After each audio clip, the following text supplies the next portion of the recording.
And if anybody has the book open, or if you were reading it today, because I think we mentioned it last week that we were going to cover this, and last week we did chapter 19, which was gory politics, which I thought was interesting.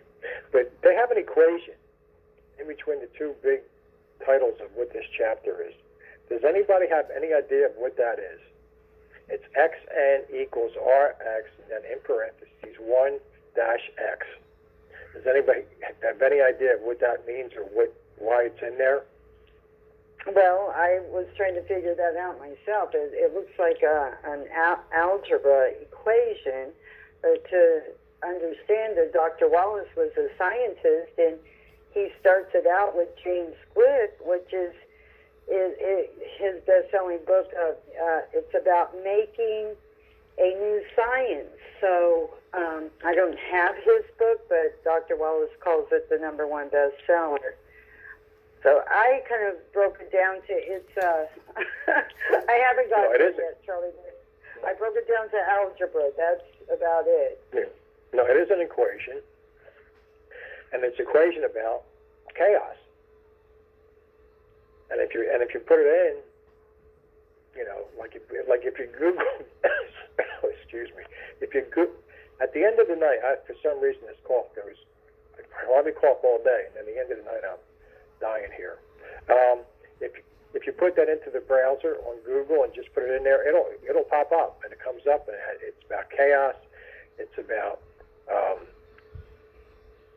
logistic maps, and it's basically, because he says in here that the best-selling book Chaos by James Glick popularized the vogue theories of chaos in nature, and Frank Wallace says, yet the universal laws of physics and nature preclude chaos throughout time, space, and existence. Still, appearances of chaos are everywhere in nature, especially through irregular shapes called fractals. And a fractal is basically, it's a never-ending pattern. And that's a non-linear thinking. Now, there's linear thinking and there's non-linear. And linear thinking is basically extended along a straight line. In other words, you're thinking and there's step 1, step 2, and you just keep going by steps. All right? Non-linear is when you don't have to go in order. You can go anywhere and come up with the same result. But it opens up the mind more when you can go anywhere. Now you're thinking. So physics is not my thing, but a lot of this, you just have to read it over and over, and it just starts to make sense to you. He says, with enough knowledge, one discovers genuine chaos does not exist, save one exception.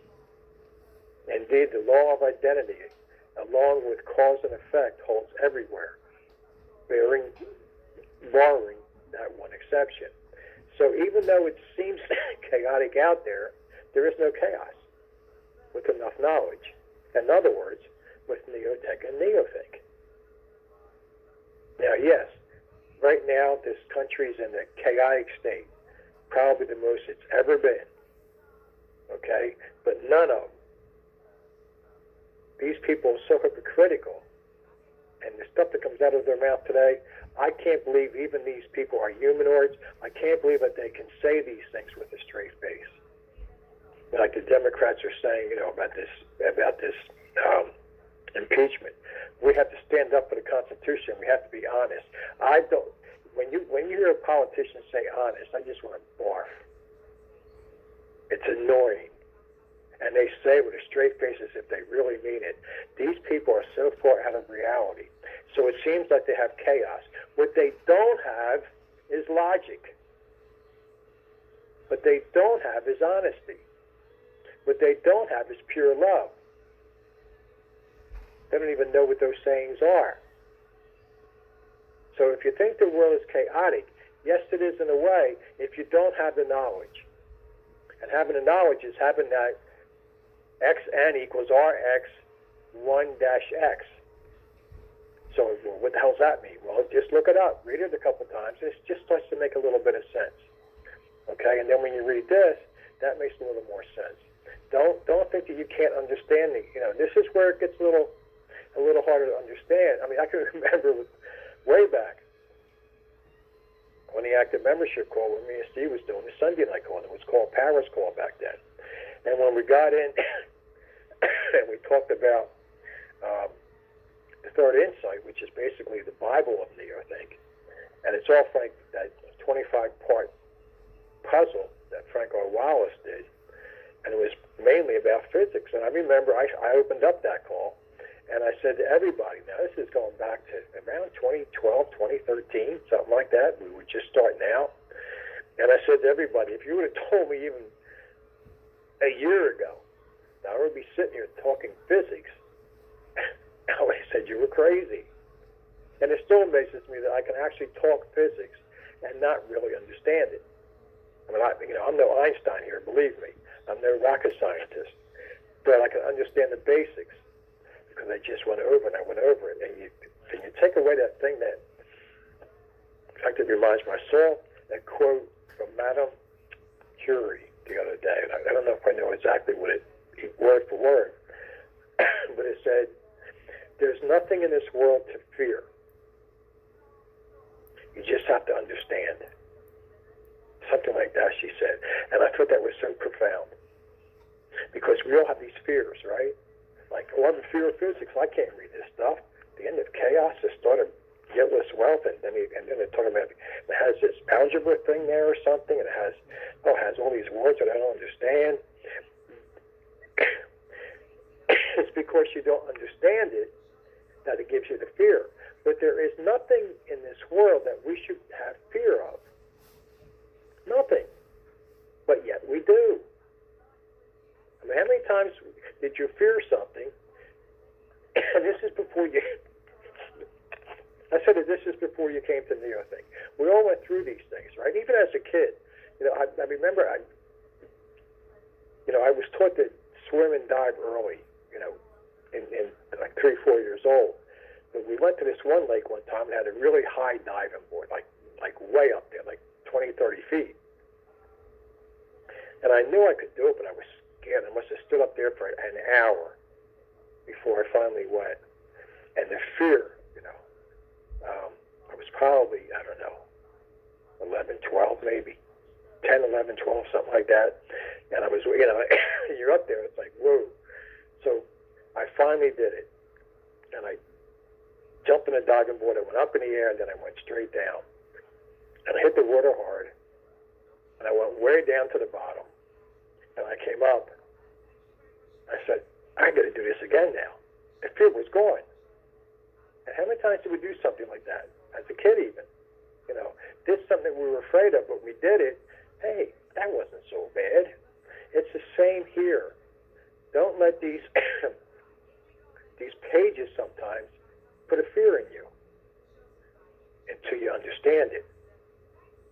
So the more that we understand, the more knowledge we have, the less fears we have. Now look at all these people who are just thinking, it's so easy. I don't want to overdo this Trump thing, but it's so easy to take this because it makes so much examples of craziness. They actually said it, we're going to impeach him. And they did, but yet they didn't name one crime. There was no one crime on there. But yet they impeached him. And he'll be our president again next year. It's just, this is absolute insanity. But that's the way it goes. So you have to look at this and you have to get the knowledge. That's all it takes. And then that one exception that proves the rule that consciousness beings control existence. They control existence with a system designed for eternal survival through limitless value creation. Ah, that word I love. Limitless. Imagine if we all thought we were limitless.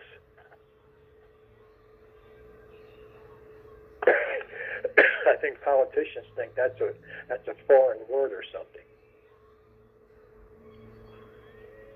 Limitless. Ironically, that universal rule can be proven by its one exception: the existence of parasitical humanoids who survive by creating chaos. So I'm using them as the example, the parasitical elite, these politicians. That's the one exception. That's where chaos comes from, okay? External authorities. Anybody who has control over you, that's where chaos comes from. It could be your spouse. It could be your kid. It could be a church leader. It could be the president. It could be anybody. But if you're letting them take control of your life, then shame on you. Because you have the knowledge to turn that around. You can learn the knowledge right here. So that's the one exception. That's what causes chaos, which makes us think that there's chaos all over the place. You know, like the whole world's in chaos, because it seems like it isn't. Basically, if you want to look at it that way, it is. But I think that's looking at the glass half full. Well, I'm sorry, half empty. It's all it takes here is knowledge, and not a lot of it. Just a little bit can help you.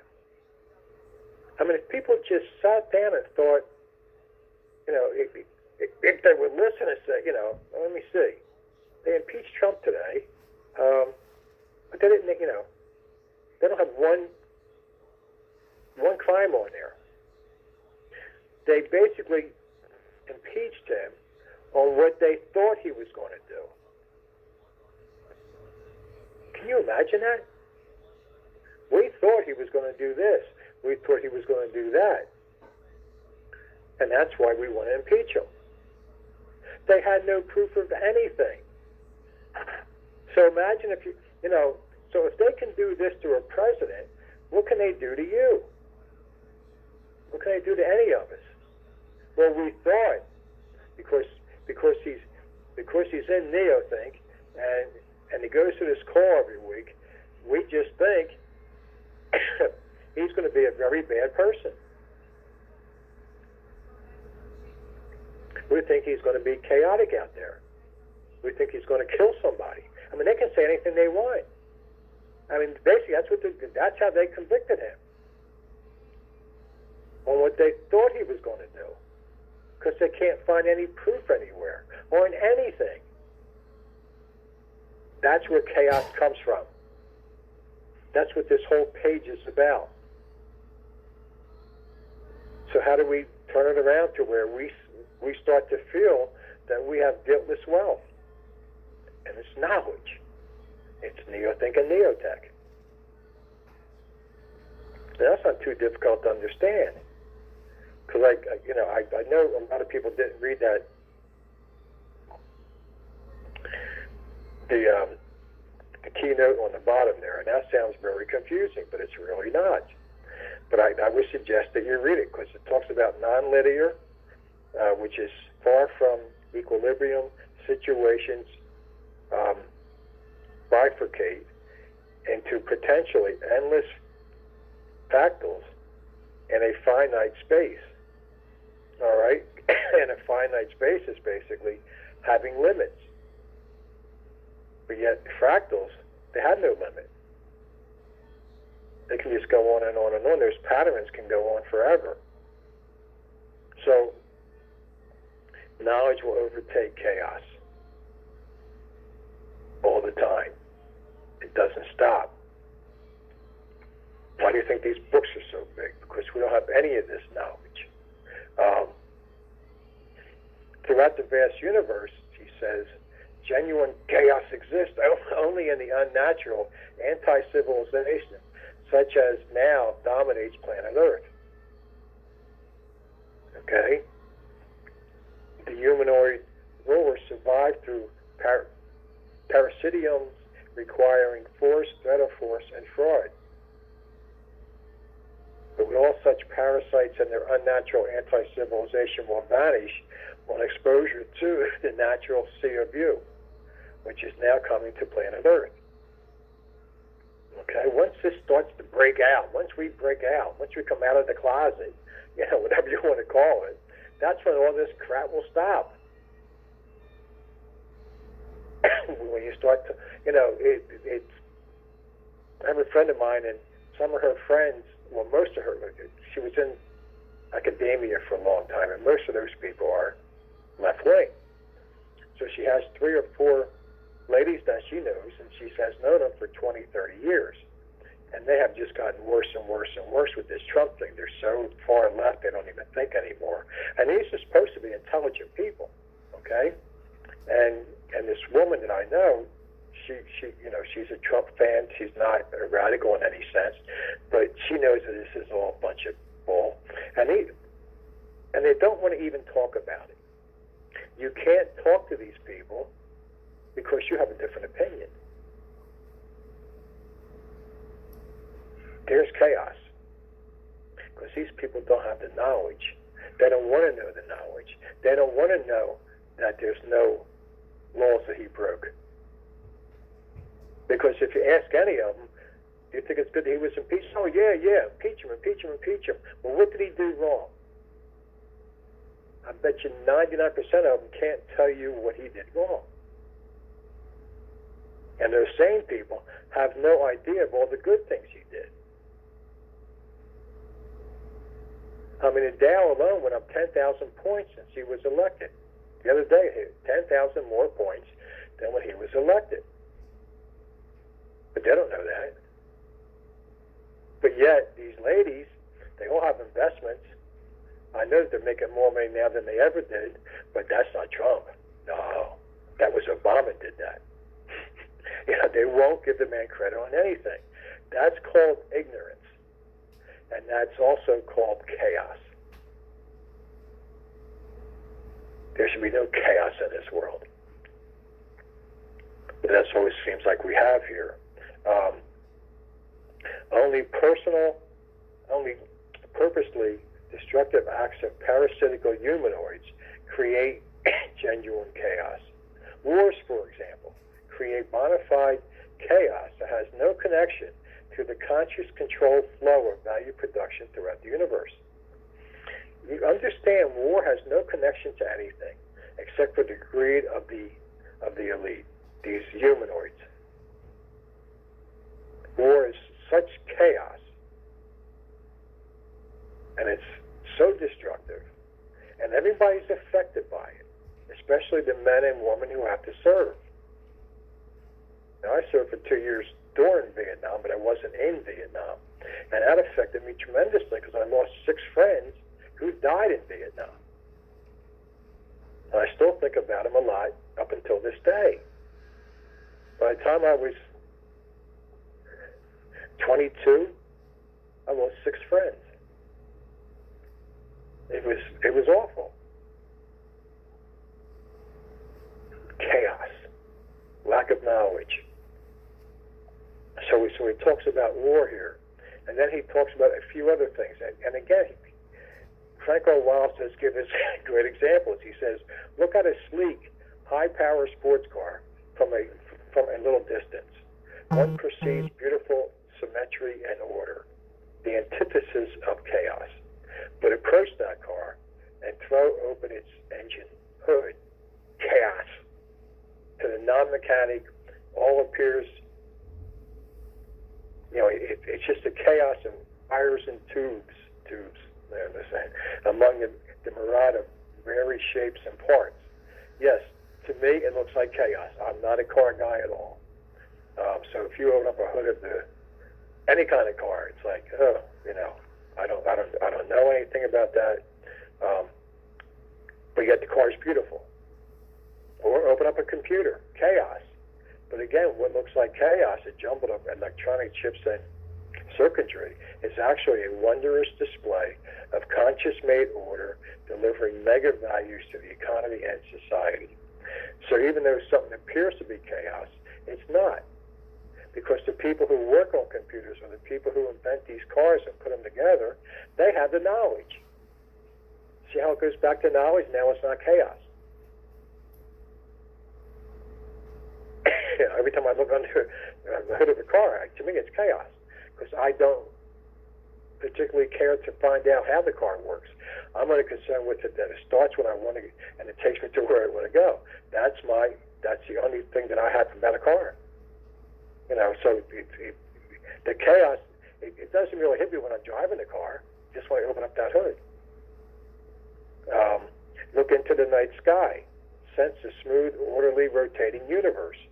Now, using radio and optical telescopes, combined with computers and astrophysics, throw open a curtain of the universe for a closer look. It's chaos.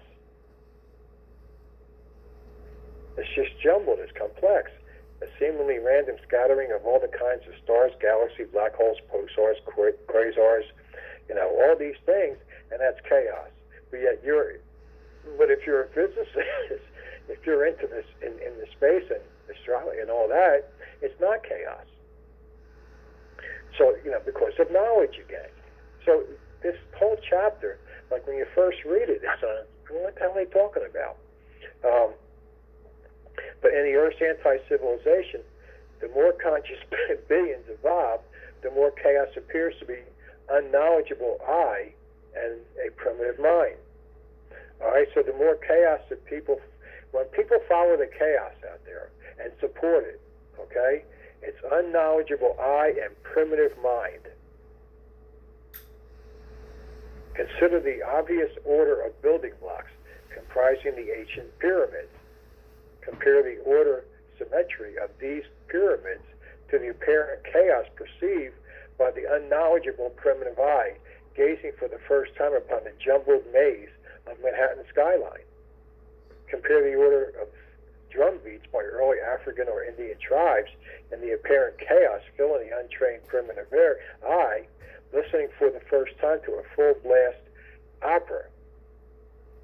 Compare the easy reading of simple parables throughout the Bible to the apparent chaos meeting the unintegrated mind perusing for the first time Zon power.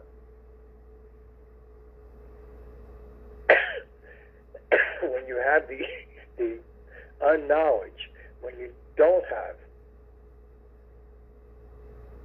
everything seems to be chaotic. I don't understand it, and now I fear it. But take the time to get the knowledge. A single artist can paint or sculpt a perfect ordered auto engine or computer circuitry in a matter of hours or days.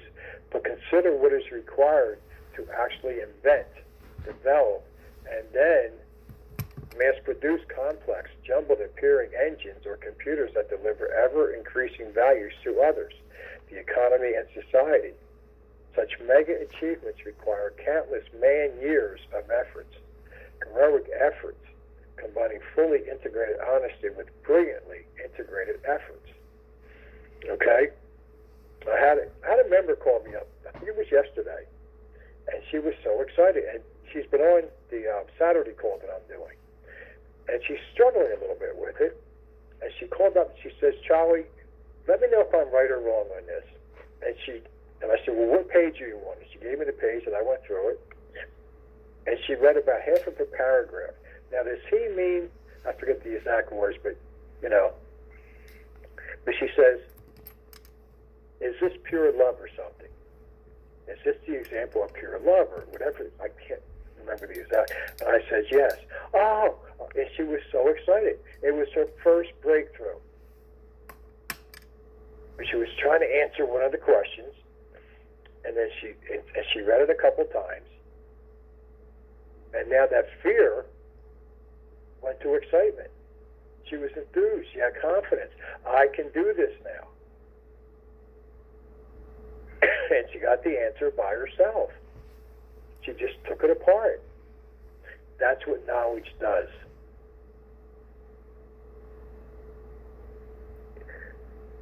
I mean, I go back to when I first came here. And the lady that I was with then, I was trying to tell her about this. And I have no idea what I'm telling her. Because I thought, It's hard to explain the other thing to people. And she thought it was like, oh, that's crazy. And the way I was explaining it back then, that I could see now, of course you would think it was crazy. But now that I have the knowledge of this, now somebody asks me what I do.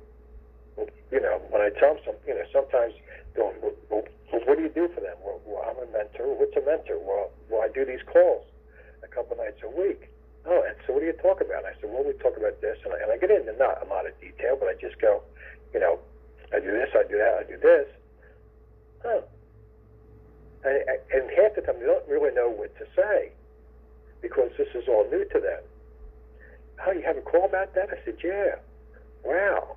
And you can see their mind like, really?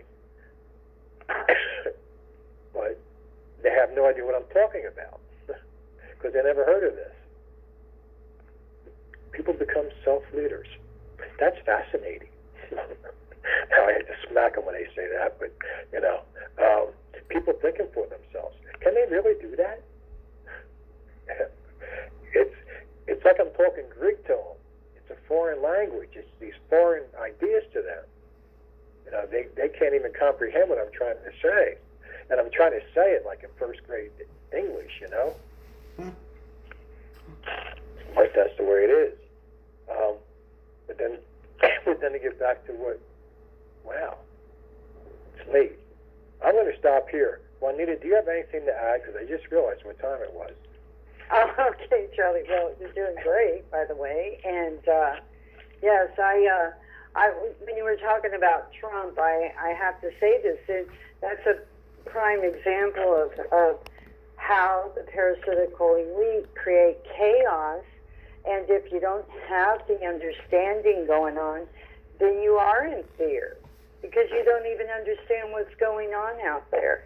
So chaos is something that has been created by the parasitical elite because they bank on us not studying and reading or knowing what's going on. So that way they have control. And this is quite a powerful chapter, I think, because it's the way Dr. Wallace describes the sports car, and describes us. He breaks it down to how if we don't understand something, yes, we are living in chaos. And it's the same with the literature, where we shouldn't have fear of digging into it and understanding it, because he wrote it with pure love, and he was a scientist, and that wasn't chaotic for him. However, when Charlie's saying that when he lectures on this chapter, he's not a physicist, and neither am I, and Charlie knows me pretty well to know that I do have a slight fear, because I'm like, well, I'm not a physicist. How am I to explain this? But if you really dig into this chapter, Dr. Wallace even shows us how to describe chaos. And there were some parts here that really were help you get unchaotic. I want to use that word because I like where he's even like put the word study here, and I put that, and I colored all over my book today, Charlie. But he put on study in Zontower, one finds a widely varied communique. Yet on integration of these varied writings, Zontower unveils the supreme order for all existence. So right there, he's telling us that because of our knowledge of the prime literature here, we are what the world needs to get this world going in the right order, because it is about everything in correct order. And I love where he writes here that by contextually interweaving the general with specifics, theory with practice, abstraction with fact, history with the contemporary and the future, thus evolves a spiraling synergy of many parts, a synergy that crunches millions of words and countless volumes into the single communique. he's saying that we have the ability to crunch all this down to the most simplest form. And I thought that was really valuable to me, because when I first opened this chapter where Charlie wanted to go, I had to go through it a few times and through the footnote a few times, and I said, oh, wow, how are we going to explain this tonight? But the more I dug into it, I'm like going, okay, I love cars. I do. But I'm like, Charlie, I can look at a sports car and go, oh, that's a beautiful car, but if you tell me if there's a problem with the car and I have to open the hood, it's going to be total chaos. So I really like the way he explained it to us in this chapter, because it helps us understand what's going on in the political world out there right now. And that's what I wanted to add, Charlie.